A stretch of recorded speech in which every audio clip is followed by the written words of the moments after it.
Part 58 of me filling my nail book. I've been really excited for this nail. I'll be showing you guys how to do gingerbread nails. This also includes 3D nail art and chrome. This is extremely beginner friendly, so I hope you guys enjoy. Gonna show how I do chrome super quickly.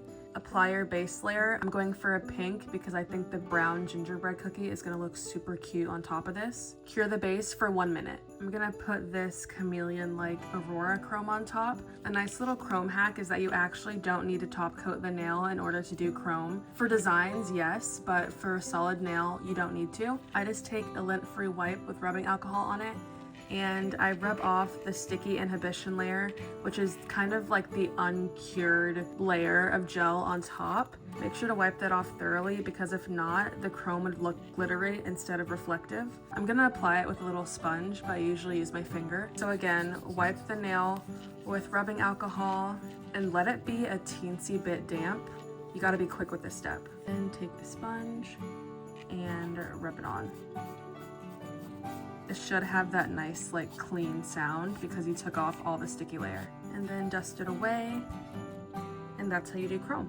No need for a top coat, no need for the extra steps of putting more gel on top. You can just wipe it with alcohol and go about your design. I am gonna top coat this just to lock in the design before I do the 3D nail art on top of it. Cure for 1 minute. For the 3D nail designs, I'm going to use this Beetle Solid Builder Gel Kit. It comes with 4 3D molding gels: clear, white, light pink, dark pink, and then some chrome and the molding tools on the bottom. Wait, it also has these super cute molds. I think I'm going to make like a bow tie for the gingerbread or something. I'm going to use the white molding gel to form the body. It came with this scooper tool. This is for the head, these are the 2 legs, and this arm is going to be one solid line. Using the back of this to roll it in a ball, then place it at the very top and push down. It's sticking to the silicone for some reason. Okay, got it. Then I'm going to cut it off, kind of make it go straight right here where the arms are going to connect. Now the arms, put it right in the middle, connecting. Now the legs at an angle. Same on the other side. The goal is to melt these all together. I think the head and the arms are already doing that pretty well, but I'm just gonna pat these all together and smoothen it out, then round out the ends. Once the shape is to your liking, you want to cure for a full minute. The hard part's done. Now just coat the entire gingerbread in this light brown. You want it to be a brown that's on the warmer side, so if you have a super rich brown, you can lighten it up with some white polish as well. Since it is 3D, make sure to get the sides too.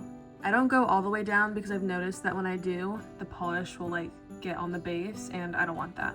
Cure for a full minute. I want the edges to look all toasty, so I'm going to splotch on some dark brown polish just on the perimeter. It doesn't have to be perfect, and do not cure this. Now taking the edge of that sponge, I just want to blend it out slightly, and do you want it to stay kind of splotchy like this. I think that adds a nice depth to it. Cure for 30 seconds. I'm gonna apply a matte top coat only on the gingerbread. Make sure to get the sides as well. Cure for a full minute. I'm gonna stuff some of this gel in this bow tie, if it'll go in there. Okay, how do I go about that?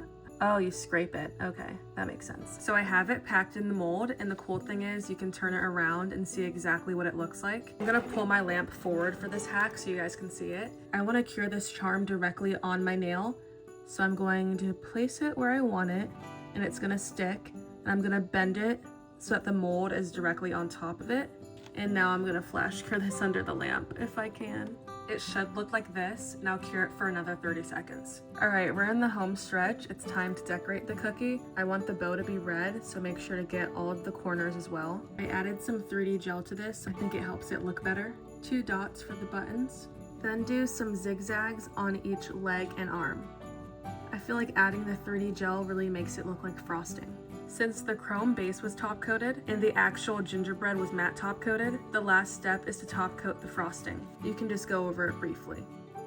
Cure for a full minute. This is the completed gingerbread nail. I hope you guys enjoyed, and I hope it was easy enough to follow along with. I'm filling up this whole row with Christmas designs, so comment what you want to see me do next. Thanks for watching.